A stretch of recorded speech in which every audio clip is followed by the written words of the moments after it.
Welcome back to my mental health and crime channel. My name is Huda London. This is the case of the Idaho 4. This is all my thoughts, my speculations, and my opinions. Please like, share, and subscribe if you enjoy the content in this channel. In the beginning of this case, the coroner did an interview and she said the victims' bodies can't be moved, trigger warning, until the coroner comes and confirms the crime scene. And that is correct.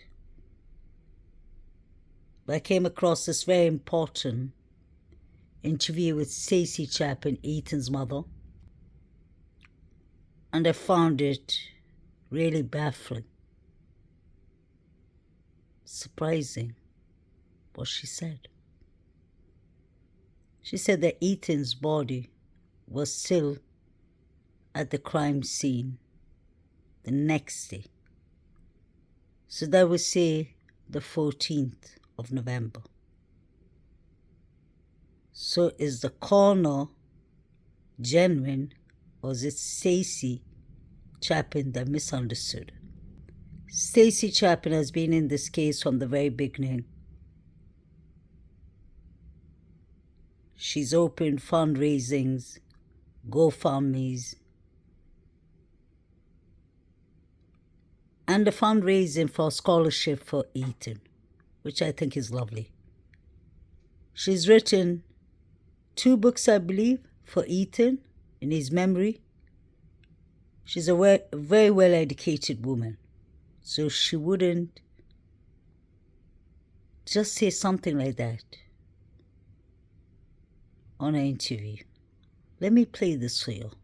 Tell you that is the second maybe toughest thing I've ever done in my life, is to drive in a car that day.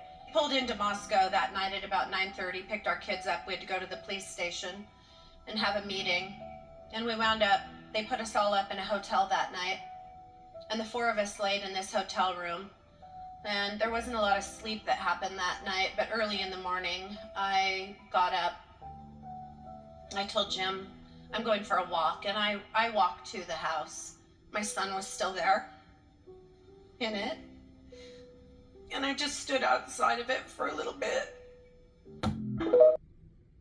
So Ethan's mother and her family and all of the victims' families were put up in hotels by Moscow Police Department.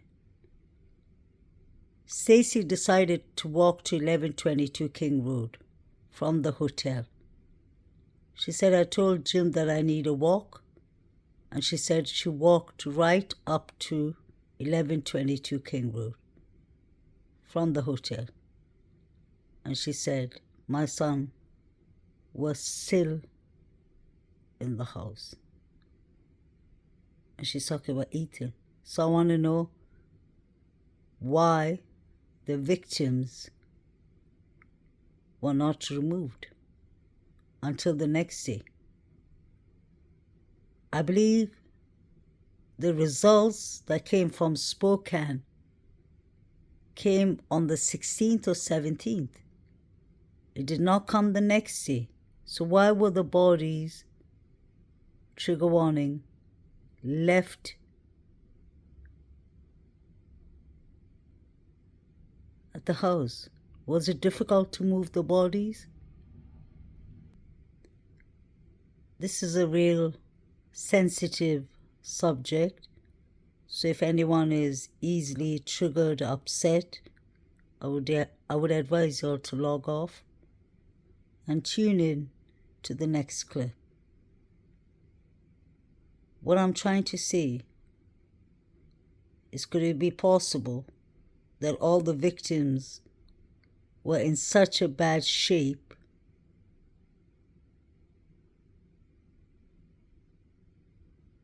that they couldn't be transported to the morgue? Do you all remember in the beginning of the case, if I'm not mistaken, the police got, was it a fridge or freeze or something there to the property to store DNA, was it? What if it was for other purposes? Just saying, just speculation. Why would the bodies be in the house until the next day?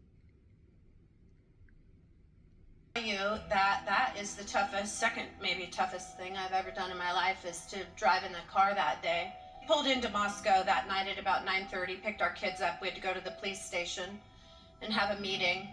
And we wound up, they put us all up in a hotel that night. And the four of us laid in this hotel room. And there wasn't a lot of sleep that happened that night, but early in the morning, I got up.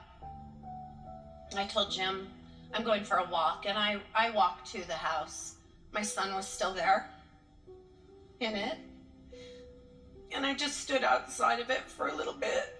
With a C, Mabbutt, M-A-B-B-U-T-T. And I'm going to ask you, how long have you been doing this for? I've been doing it for 16 years, and I just got reelected for another 4. So what is it that, or I guess, when did you get the call on Sunday?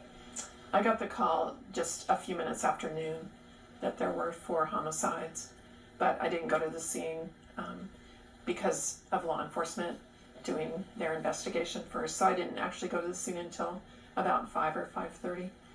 Can you walk us through, like, for our viewers, kind of the process between when police show up and then you guys getting the bodies and doing their examinations? Sure. Well, law enforcement goes through and looks for any evidence, takes videos and pictures of everything in there, and they'll start talking with people. So I don't really need to be there for that. They can't move the bodies. I mean, the bodies have to stay as they were until the coroner gets there. So that's what my job is. Now we have Kathy Macbeth, the coroner, saying that the bodies cannot be moved until the coroner gets there. She got the call around noon. So Ethan, Zana, Maddie and Kaylee, possibly all 4 victims, were still in 1122 King Road, right up to the next day. I wonder why. This doesn't make sense.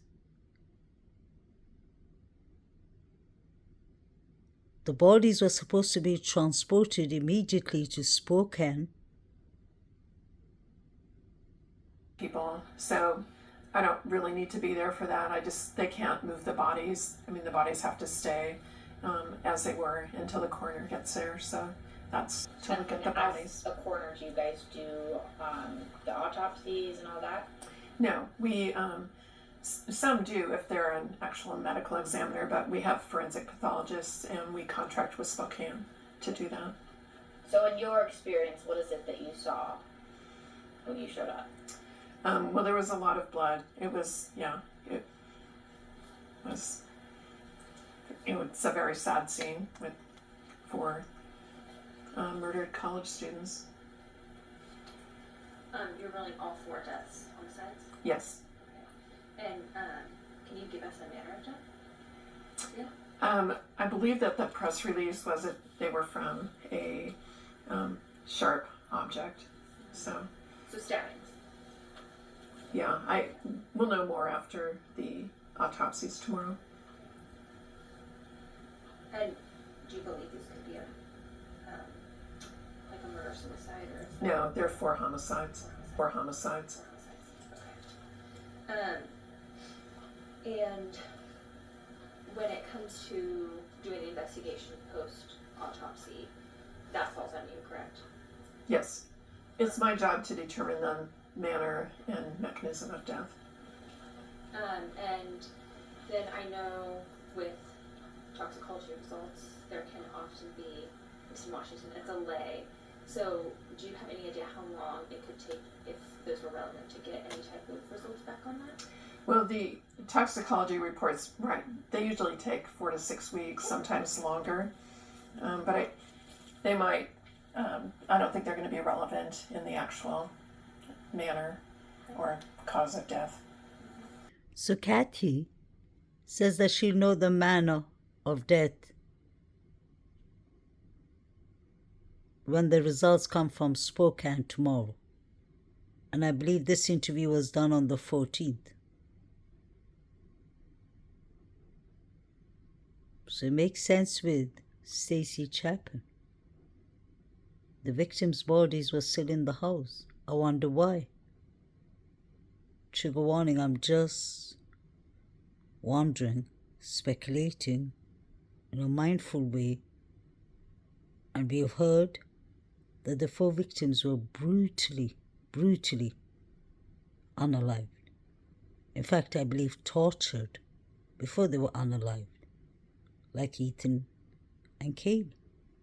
I believe those were the 2 main targets. My question is, why doesn't the coroner believe that the toxicological reports are not important? Who makes that decisions? Every person, especially who's unalived, gets a full toxicological report just in case they OD'd. If they unalived themselves, if they OD'd naturally, just to make sure there's no pills, make sure no rugs, make sure nothing is in the victim system. You had Maddie scratched or tried to scratch at least 3 males. Or maybe she tried to scratch 1 or 2 at least. And maybe the 3rd one is someone she met earlier. How did she get all the DNA under her nails? And then you have the coroner saying that the toxicological report is not important. These were college students drinking.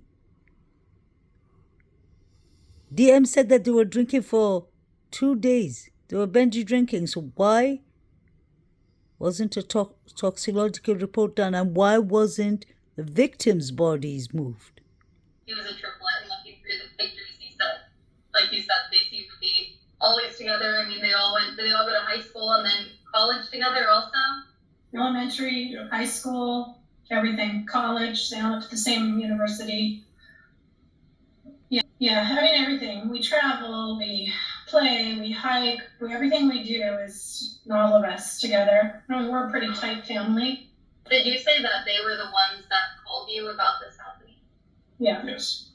So at 2 a.m., Hunter Chapin and Maisie called their parents and informed them that Ethan was unalived. So allegedly at 2 a.m., Hunter must have called his mother.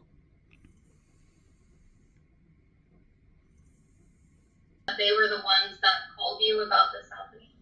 Yeah. Yes. You get through it, right? Like, I don't know, whatever it is. This is something you wake up and you realize it's never going to go away.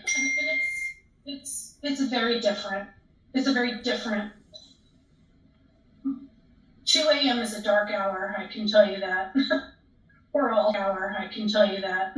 Like, this is something you wake up and you realize it's never going to go away. And it's very different. It's a very different. 2 a.m. is a dark hour, I can tell you that. The gruesome murder of 4 college students in Moscow, Idaho. It's pretty traumatic when there's 4 dead college students who have been stabbed to death in one location.